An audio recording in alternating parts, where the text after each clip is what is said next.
Welcome back to another very special episode of Dr. J Radio Live. Of course, I'm your host, Dr. J, broadcasting from the City of Angels. Or is it? Today, friends, I bring you a very, very special episode, very exclusive episode, 7 years, almost 8 years in the making. I bring you live from London, the one and only Mr. Graham Hancock. Graham, welcome to the show. Hi, good to be with you. Oh, the pleasure is all here, and with everybody who's going to be watching this and obviously paying attention to what you say. Now, at what point in your life did you realize that academia, history, archaeology, everything we were fed, essentially is wrong? It was a surprise, actually. I drifted into this field of inquiry, namely an alternative view of history, by accident. Way back in the 1980s, I used to be the East Africa correspondent for The Economist. I was a journalist, and I was based in Nairobi, in Kenya, and I traveled widely in the region. And one of the countries on my beat was Ethiopia. And in Ethiopia, I came across a puzzle. It turns out that Ethiopia claims to possess the lost Ark of the Covenant, as in Raiders of the Lost Ark. Sounds like a very fanciful claim, but then I found myself on one of my trips in the city of Aksum, outside a barred enclosure surrounding a small chapel, and spoke through a translator to the monk who is responsible for that chapel. And he said, yes, we have the Ark of the Covenant in here with the tablets of stone inside it. I thought it was just a great story. I thought there's a really interesting story to tell here, and I started slowly to look into it. And what I discovered was that actually this claim to possess the Ark of the Covenant is fundamental to Ethiopian Christianity. And that in itself is odd, because the Ark is a pre-Christian relic. Indeed, every church in Ethiopia, there's more than 20,000 of them. Every one of them has a replica of the Ark of the Covenant or of the tablets of stone in its Holy of Holies. And if those replicas are removed, the church ceases to be a church. So clearly this was a rather strong tradition, not a marginal tradition. I started talking to academics about it, many of whom had never been to Ethiopia and done any boots on the ground work there, but they universally dismissed it as a fantasy of the Ethiopian royal family. There is a story told in Ethiopia as to how the Ark of the Covenant got there. And the story briefly is that the Queen of Sheba was an Ethiopian queen. She made her famous visit to Jerusalem, had a sexual encounter with King Solomon, became pregnant, and returned to Ethiopia to give birth to their son, whose name was Menelik, which means the son of the wise man. As a young man in his 20s, this Menelik, we are told in the Kebra Nagast, that's the Ethiopian source, the Glory of Kings, went back to Jerusalem, was recognized by his father, spent a year at the court, and then effectively stole the Ark of the Covenant and carried it off to Ethiopia. This is the basic story as told in Ethiopia. As a story in itself, it could not be stood up. The dates are all wrong. We know that the Ark of the Covenant was in the Temple of Solomon, the first temple in Jerusalem, at least until the 600s before Christ. And this is long after the time of Solomon. But then I began to find interesting connections and mysteries. It turned out that an apostate king, a pagan king, had sat on the throne of Israel in the 600s before Christ and had installed a pagan idol in the Holy of Holies. And many Judaic scholars told me that it was inconceivable that those who were loyal to the traditional religion would have allowed the Ark of the Covenant to remain in the temple. It would have been taken out during the reign of this monarch, whose name was Manasseh, and taken to some place of safekeeping. Then, lo and behold, I discovered that exactly at that time, during the reign of Manasseh, a Jewish temple was built in Egypt on the island of Elephantine, near the modern city of Aswan.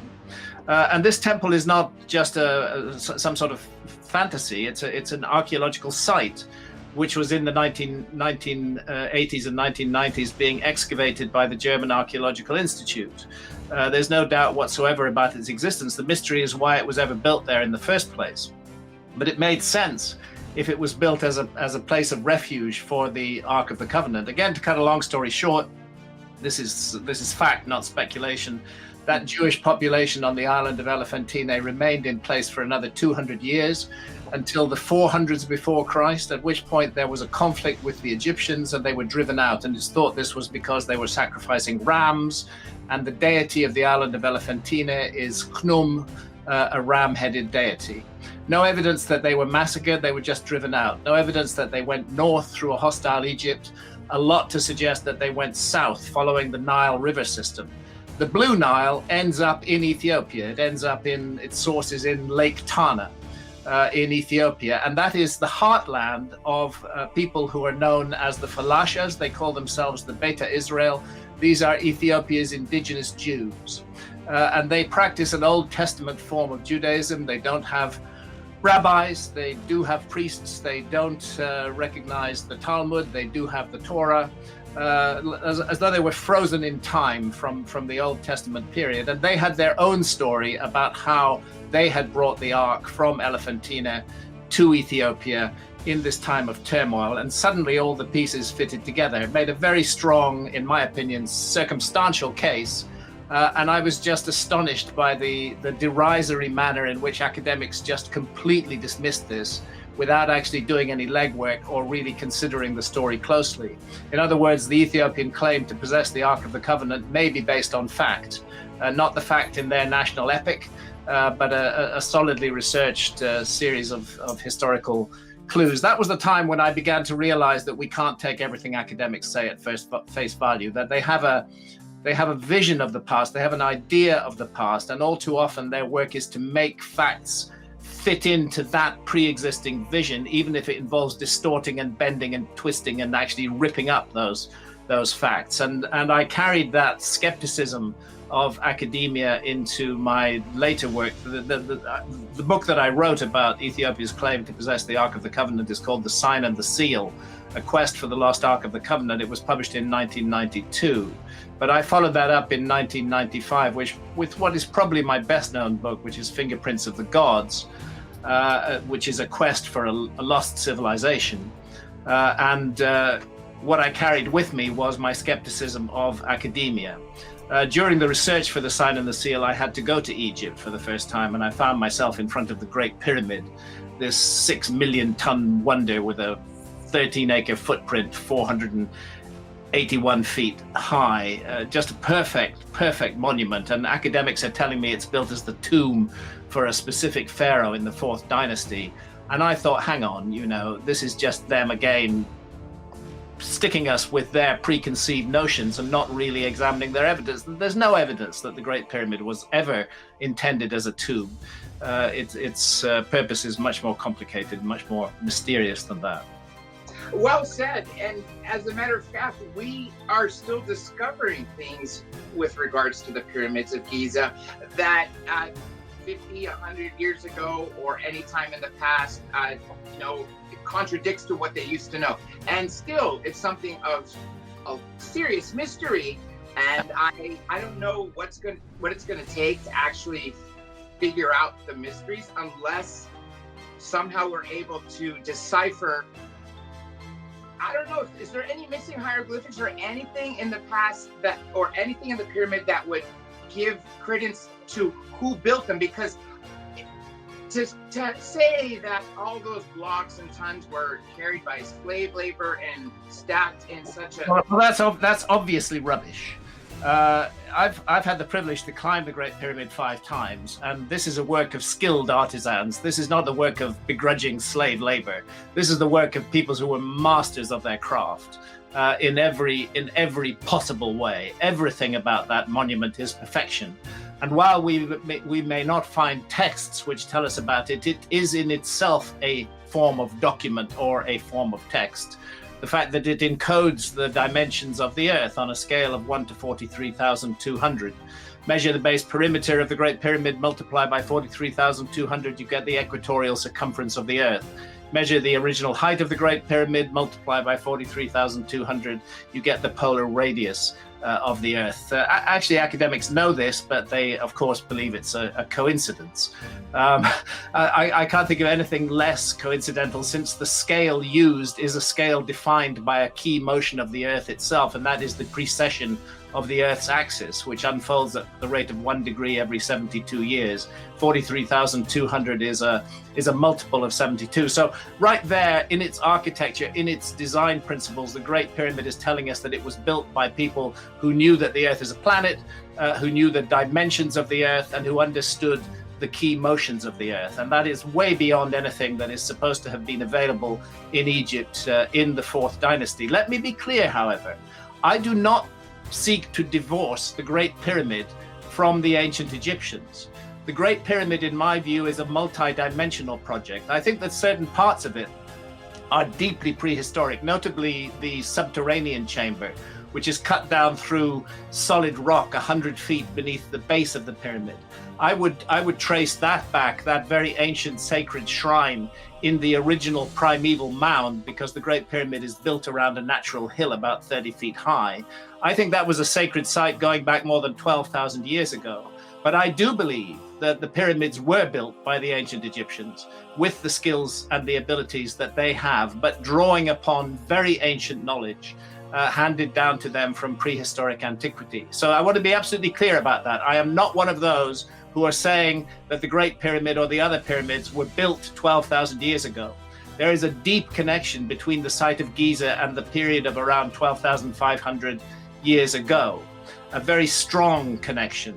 But that's a connection that unfolded over a long period of time. That was looked back upon by the ancient Egyptians as what they called Tepe, the first time.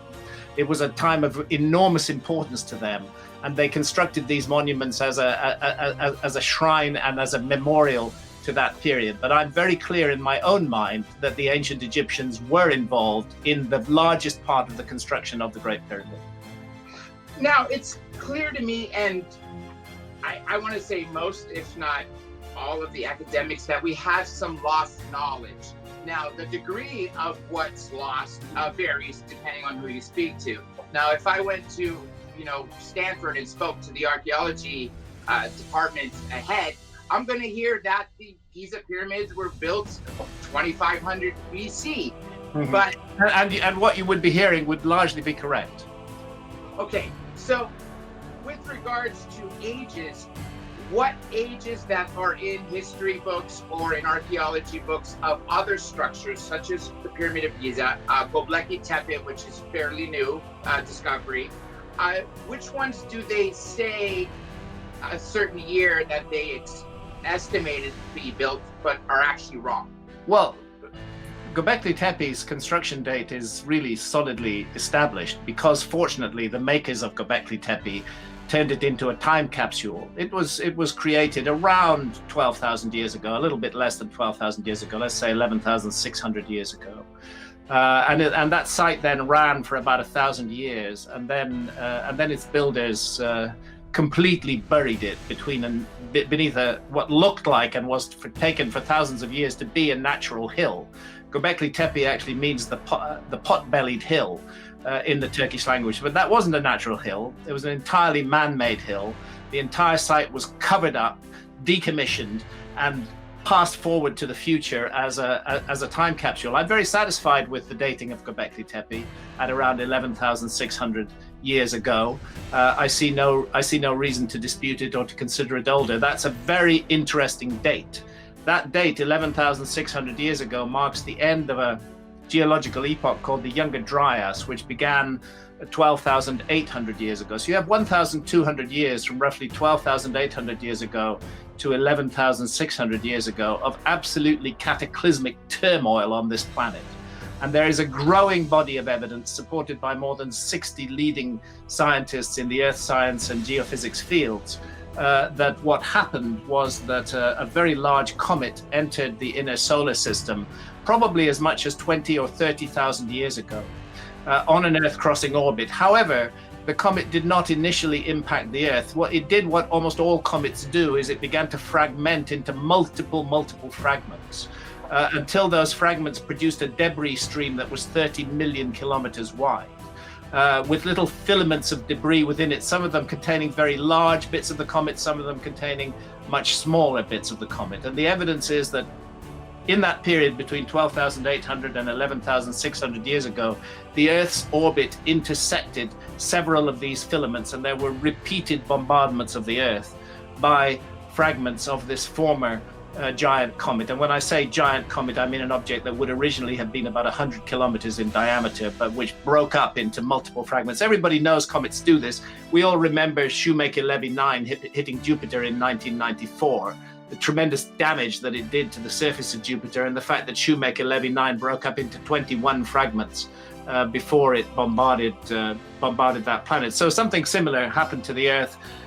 There were a series of impacts in that period that is called the Younger Dryas. There was huge climate change. There were massive sea level rises. This is the time of the extinction of the megafauna, the saber-toothed tigers, the woolly rhinos, the mammoths, the mastodons. They all went down during the Younger Dryas.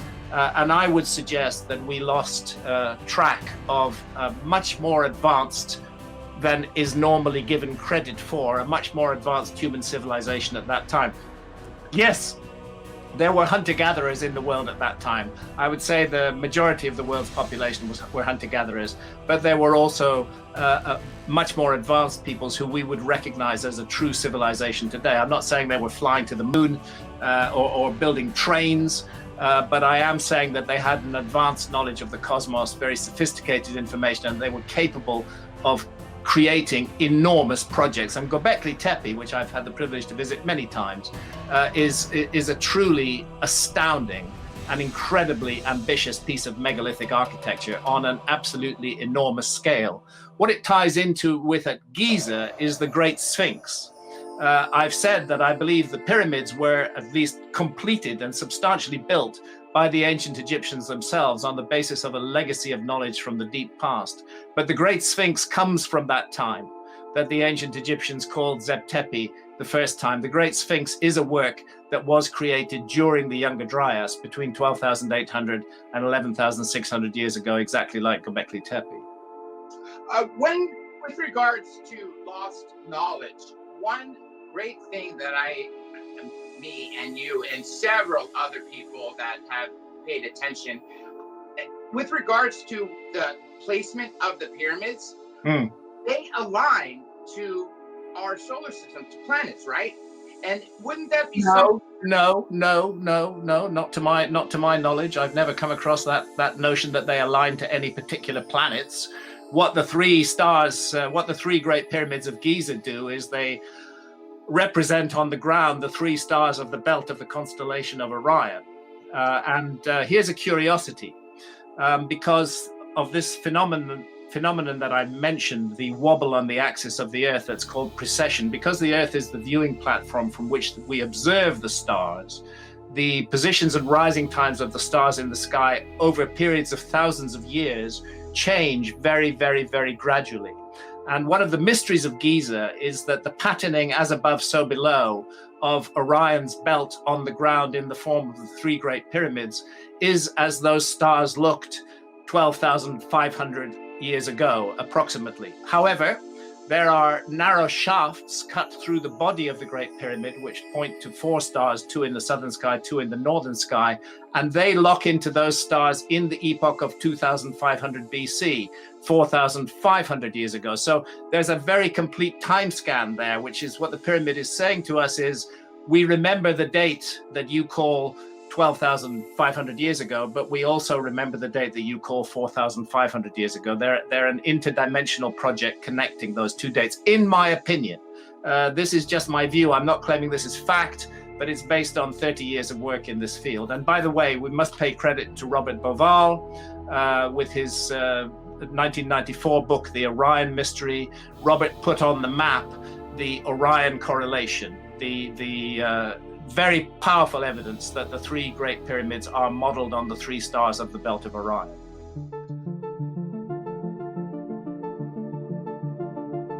Okay, well, fortunately, we have a very reliable reporter to give us this information, and that the name of that reporter is Plato, the Greek philosopher Plato. The earliest surviving report of the lost civilization of Atlantis comes in Plato's Timaeus and Critias dialogues. And there Plato very helpfully provides us with an exact date for the destruction of Atlantis. He refers to a visit made to Egypt by the Greek lawmaker Solon, and we know that visit took place, and we know when it took place. It took place around 600 BC in our calendar. And what Plato tells us is that Atlantis was swallowed up by the sea and destroyed 9,000 years before the time of Solon. So that is a date coming from a very reputable source. He's telling us that Atlantis was submerged 9,600 BC or 11,600 years ago. 11,600 years ago, give or take 20 years. And that date, 11,600 years ago, is the exact date that we find Göbekli Tepe being constructed, I would suggest, by the survivors of a lost civilization.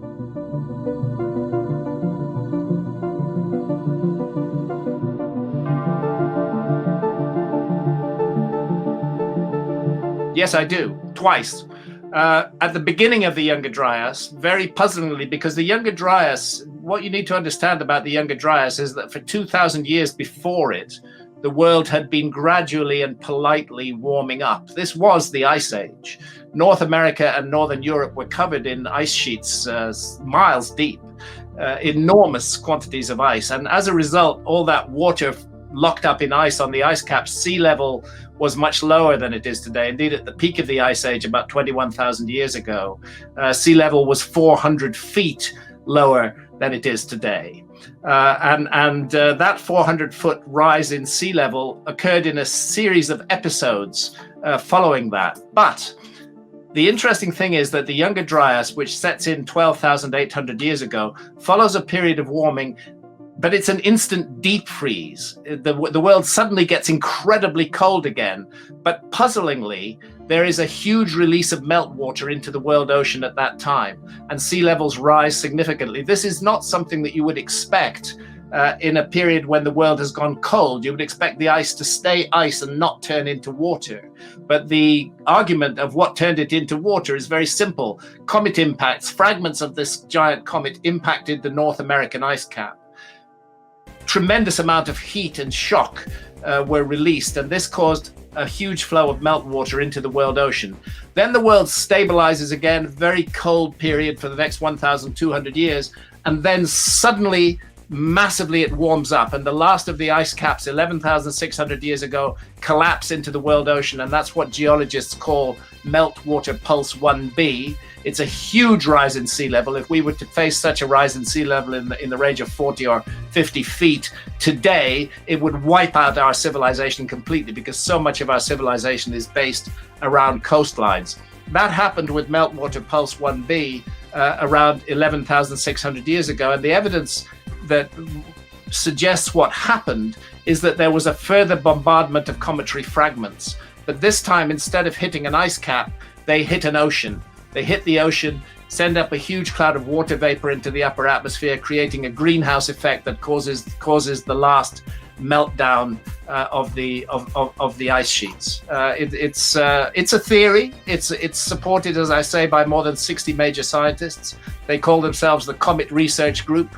Their material is online and has been published again and again in the most reputable scientific journals, including Nature and Scientific Reports and Proceedings of the National Academy of Sciences and so on. They certainly have opponents. There are people who don't think that a comet hit the Earth, but the evidence is mounting, continuously mounting, that this was indeed the case, and that this explains both the beginning and the end of the Younger Dryas and the huge sea level rises that took place then.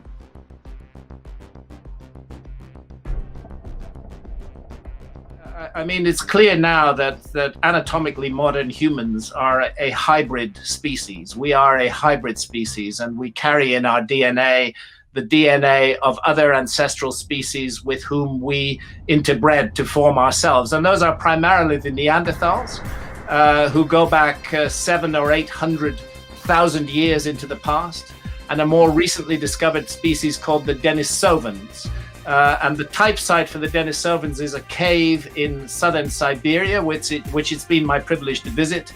It's the most extraordinary place. These were highly sophisticated creatures. They didn't look exactly like us. If we were to see them in the street today, we probably would blink, but they didn't look that different from us either. And genetically, they were close enough to interbreed with us. So populations today do still carry substantial quantities of Denisovan DNA. The most of it is actually found in Melanesia, in Papua New Guinea, and such places, even though the type site is in southern Siberia. They were a very widely distributed species. So also the Neanderthals were very widely distributed, and again have been hugely underestimated. We do them a disservice when we use Neanderthal as an insult. They were highly sophisticated creatures. They made beautiful art. They were just like us, just looked a little bit different, but not so different that we couldn't interbreed with them. And when I say we, who were we then? We were a species in the process of formation.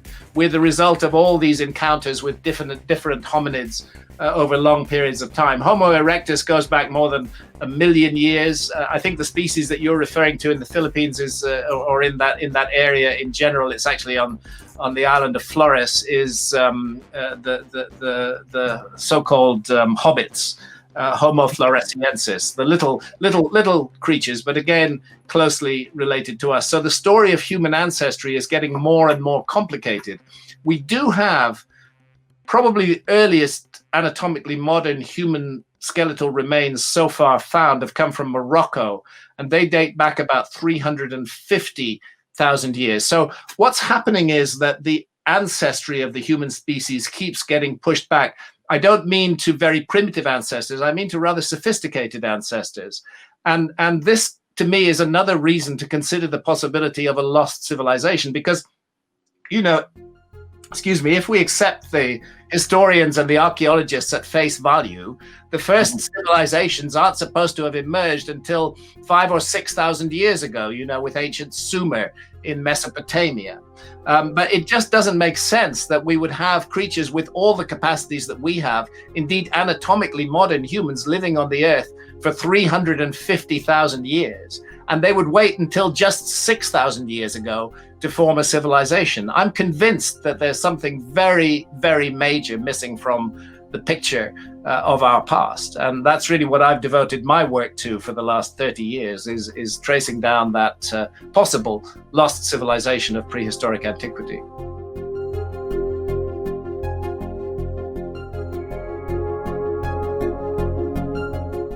Yeah, not only, and not even so much in Africa, but massively in Europe and in the Far East. There was a coexistence of anatomically modern humans and Neanderthals, and interbreeding, which is why quite a number of human populations today carry up to 4% of Neanderthal DNA. Interbreeding, and I suggest that our anatomically modern ancestors learned a lot from the Neanderthals.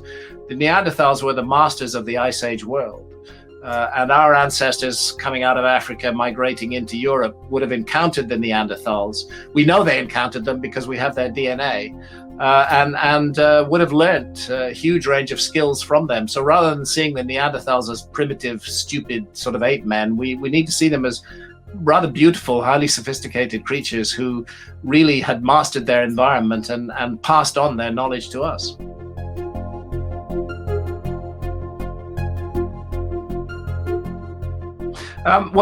First of all, I need to declare an interest. I'm just not that interested in giants, personally. Okay. I'm just not that interested in giants unless they did interesting things. To me, a giant is just a very large piece of meat, unless it's actually doing something interesting. If it's doing something interesting, if the behavior indicates sophistication and advanced knowledge, then I'm interested, whether we're dealing with a midget or a giant. But giants in themselves don't massively interest me.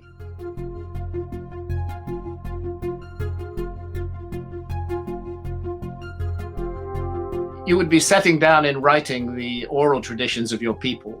that have existed for tens or hundreds of thousands of years before that. I'm actually not sure that writing is necessarily to be regarded as an advancement. It is a certain kind of advance. But in the process of writing things down, we stopped using our memories.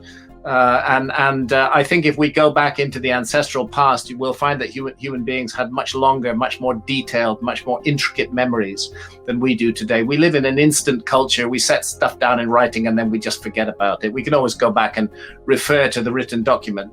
But yes, to get to your point, I think that it would not be fiction. It would be what is regarded as the true history of the people. That has been passed down in oral tradition for millennia, and that is now being set down in writing.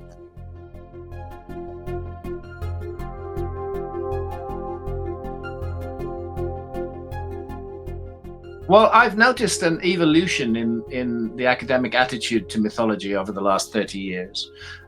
When I started out researching in this field, which is well over 30 years ago, mythology was regarded as really unimportant as far as archaeology was concerned. It was considered to be the fantasies and fictions of our ancestors. But as time has gone by, that position has become harder and harder for academics to hold. And for example, it's quite widely accepted now that those worldwide accounts of the flood are memories of the events at the end of the Ice Age, when huge ice caps that covered Northern Europe and North America dissolved into the sea and raised sea level by a total of 400 feet. To put that into perspective, if you extend the continental shelves, if you lower sea level again by 400 feet, you're making available as much land as the whole of Europe and China added together. That's what was swallowed up in the sea level rise at the end of the Ice Age. And how archaeologists can possibly claim that they've got a full picture of our past when they don't take account of that roughly 10 million square miles of land that was swallowed up by rising sea levels at the end of the Ice Age. I just don't know how they can square that with their commitment to being rational.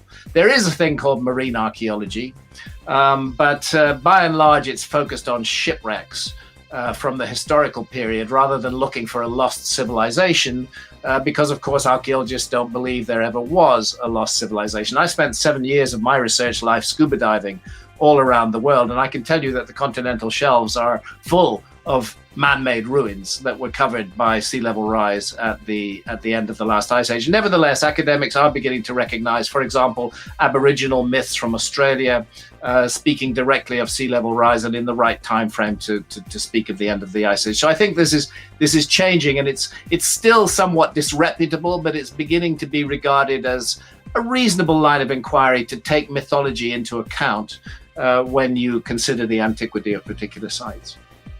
Well, I think what's happened is that there is this now very widespread suspicion of so-called experts. We have been let down, lied to, misled by so-called experts for so long. Before the age of the internet, they could get away with it. But in the age of the internet, they can't get away with it anymore. And we see that almost everybody in a position of power and authority, whether they're an academic expert or whether they're a politician, fundamentally they just actually do tell a lot of lies. Or if they're not lies, they mislead themselves while they are misleading us. Archaeology is so certain and so adamant in its statements, and yet so many archaeological positions that were held as fact 50 or 100 years ago have been abandoned today. An example of that is the Clovis first dogma in North America, which was there was a Native American people who archaeologists call the Clovis people. That's because their artifacts were found near the town of Clovis, New Mexico. We don't know what they called themselves. And for 40 or 50 years, right through until the 1990s, even into the 2000s, it was held as an object of absolute fact by all American archaeologists and all archaeologists worldwide that these people, the so-called Clovis culture, were the first human beings ever to enter the Americas. And any archaeologist who dared to come up with an alternative theory or alternative evidence for example, Jacques Cinq-Mars, who excavated Bluefish Caves in the Yukon and showed that humans had been there 25,000 years ago, which is 12,000 years before Clovis. Those archaeologists were actually drummed out of the profession. They had their careers ruined. Research funding was withheld from them. They weren't able to continue with their work anymore. But it turned out they were right. And now we have evidence of humans in North America 30, 50,000 years ago. And the latest evidence puts humans in North America 130,000 years ago. And that's from a site near San Diego. It's called the Cerruti Mastodon site. And the evidence of a human presence there is compelling. And it dates back to 130,000 years ago. If you have humans in America, not 13,000 years ago, as Clovis first argued for so long, but 130,000 years ago, then the whole story changes. And this is beginning to be recognized. And with some embarrassment, archaeologists now admit, sorry guys, we got it wrong. Clovis weren't first after all. But make no apology to the careers ruined along the way and to the suppression of alternative information, which turned out to be true.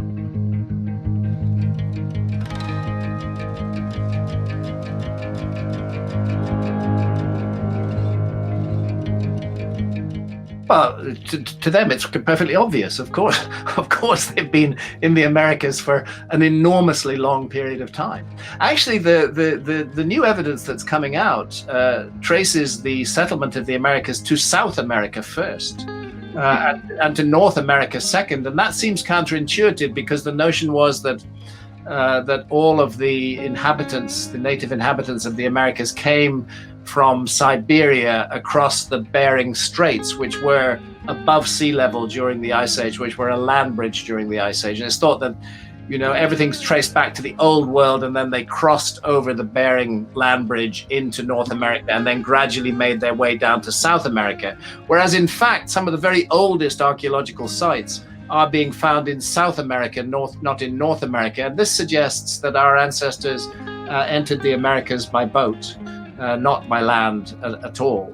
And it opens up, again, a huge field for inquiry. Just as the submerged continental shelves are an area ripe for further research into rediscovering our lost past, so also places like the Amazon jungle are ripe for further research. The Amazon jungle has been substantially underserved by archaeology. It's a difficult place to work. We can't blame them. There is a little bit of archaeology being done, but the new work that's being done using LiDAR is detecting the traces of enormous cities in the Amazon going back tens of thousands of years, and suggests that the Amazon rainforest itself is a man-made jungle. That there are particular species of trees that yield foods that are useful to human beings that are hyperdominant in the Amazon. And this can only be the result of a deliberate policy going back millennia, deep into the last Ice Age. So the Amazon's a very promising area for finding more about our lost past. And although tragically parts of it are now being cleared to make way for commercial activities, what a stupid thing to do. Nevertheless, millions of square kilometers remain. Virgin jungle, unexplored, uninvestigated. I think a large part of the human story may be there. And jumping over to the other side of the world, I think the Sahara Desert is really interesting as well. It's totally uninhabitable today, but a green grassland filled with lakes and rivers during the Ice Age. We should be looking in precisely the places we're not looking now if we want to get to grips with our remote past. Interestingly, some of these rivers and lakes, prehistoric rivers and lakes of the Sahara that have been dry for thousands of years, show up on ancient maps, which again suggests to me that something much more sophisticated than hunter-gatherers existed in the world during the Ice Age. And again, I want to repeat, I'm not saying there was only an advanced civilization then. I'm saying that the world of the Ice Age, probably pretty much like the world today, is that there were hunter-gatherers, as we have hunter-gatherers living in the Amazon today, and as we have hunter-gatherers in the Namibian desert. But there was also a more advanced civilization, again, as we have today. And there probably were contacts and connections between the two.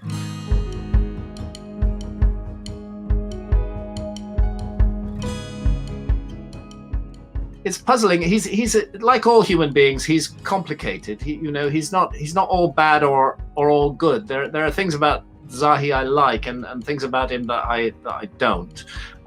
His role in setting back alternative inquiries into ancient Egypt has been most negative and unhelpful over the years, and I puzzle about. I wonder about that. Robert Boval and I, in our 1996 book, The Message of the Sphinx, looked into Zahi's background, and he did have a period when he was closely connected with the Edgar Cayce Foundation in America, which, of course, Edgar Cayce, the so-called sleeping prophet, argued that the Hall of Records of Atlantis would be found beneath the left forepaw of the Great Sphinx at a moment to be specified. And I sometimes wonder, just idle speculation, whether some of the resistance to alternative ideas about ancient Egypt has to do with somebody's timetable.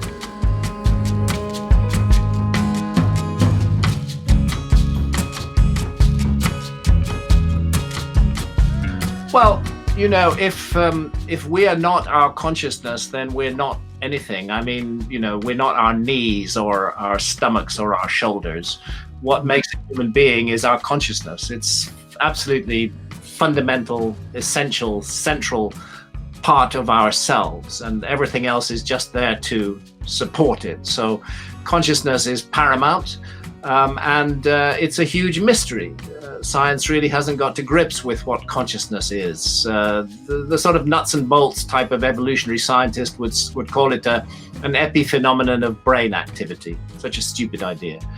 In other words, in order to survive in the jungle of competition, our ancestors gradually evolved these big, complicated brains, and as a side effect of having those big, complicated brains, we got consciousness. I don't believe that for a moment. I think consciousness is fundamental. This is my belief system. Again, this is not a fact, but I think consciousness survives death.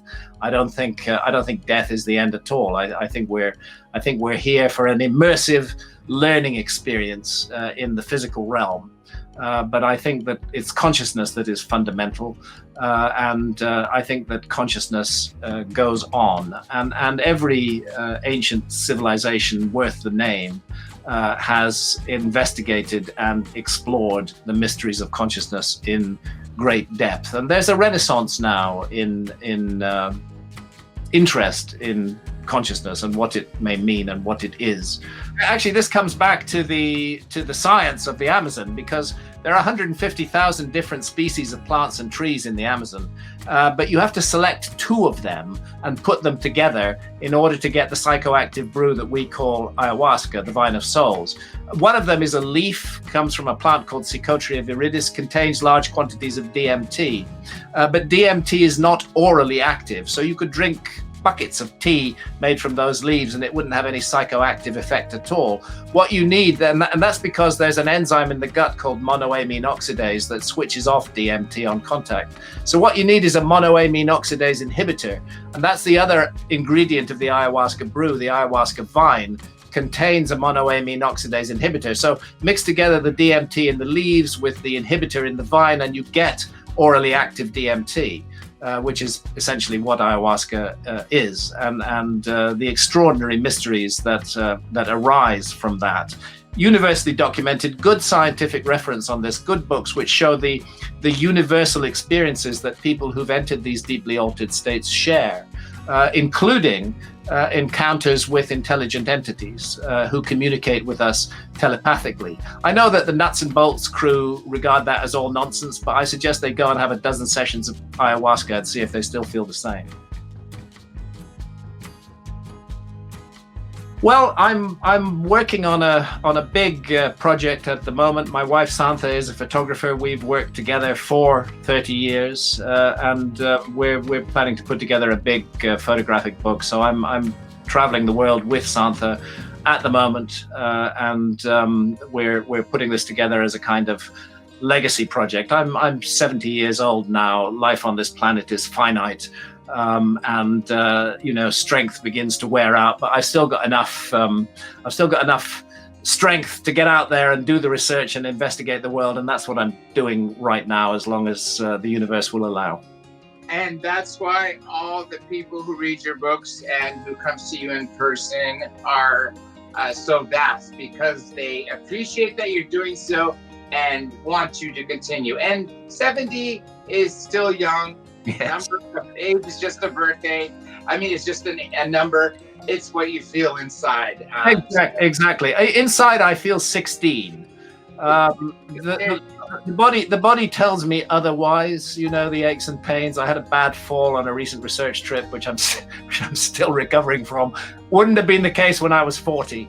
But, you know, we have to live with it. It's part of life's lesson. This is the privilege of being a human being, living in a human body, living on this planet, is we get taught all sorts of lessons from the moment we're born until the moment we pass on to the next great adventure. We have an opportunity to learn and grow and develop here. And what a pity that our societies seem to be devoted to narrowing our focus and narrowing our perspective and limiting us in what we can learn. And I'm glad you said that, because in order for us to learn, we have to make our own mistakes. Yes, essential. Here in America, specifically California, where it's a nanny state, where we have so many BS laws. For instance, do not cross the street without a light. So I'm going to get a ticket because somebody who's looking at their phone and not paying attention gets hit. Punish everybody. It's like if one person screws up, 40 million people have to abide by the law. Yeah, so, and really, the really bad side of this is the growing power of big government. Because what are governments if not institutions designed to take responsibility away from us? We have to be responsible for ourselves. And in order to be responsible for ourselves, we must make mistakes and learn from those mistakes. A government that seeks to control everything, what does it turn us into? Just kind of robots, just sort of meaningless beings. Yeah, with no consciousness. And, exactly. A most unfortunate development that's very powerful in the modern world. We must take responsibility for ourselves. We must realize fundamentally we are sovereign over ourselves and our own consciousness, and we should never hand that sovereignty over to any government institution or to anybody ever at all. Agreed. Because if we do, then we cease to be human, and we will no longer have. Exactly. What a waste of the precious opportunity to be born in a human body in the first place. Now, because of the lockdowns, you're not touring, and you haven't. I'm not touring because I don't have a new book out. I am traveling and researching. It's complicated. It's difficult, but it's perfectly possible. Well, if you do end up in Greece, let me know, because I have a lot of family still there, and maybe I can set you up with a big factory dinner. Now, good to hear. Well, one of my sons-in-law is from Greece, so we can put something together. Perfect timing. Now, let's talk about where people can find you. I know you're all over YouTube. Yeah. Lots of interviews, and this will be on there too. Your website. So my Facebook author page is probably my main social media outlet. I'm also on Twitter. Search me and you'll find me very, very easily. My website is grahamhancock.com, and all the links to my social media are on the front page of that website as well. These are the best points of contact with me. With that being said, Graham, if you have one final statement for everybody, what would you say?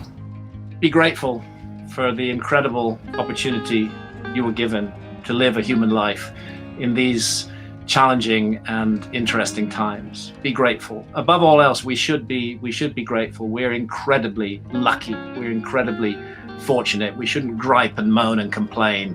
We should enjoy every minute of it and resist every attempt by others to impose themselves upon us in ways that we do not want. Graham Hancock, thank you very much for this exclusive interview, one of many to come over the years. Everybody, please be sure and check out Graham's Facebook, Twitter, and of course his many lectures posted on YouTube. If you have a chance to see him in person, I highly recommend doing so, and please make sure you check out his best-selling books. With that being, friends, This is Dr. J, host of Dr. J Radio Live. Please be sure to hit the likes and the subscribe and share this video with all your friends, and be sure to keep posted so you can pay attention to when we have other breaking interviews and breaking news. I'm Graham Hancock, and you are listening to Dr. J Radio Live.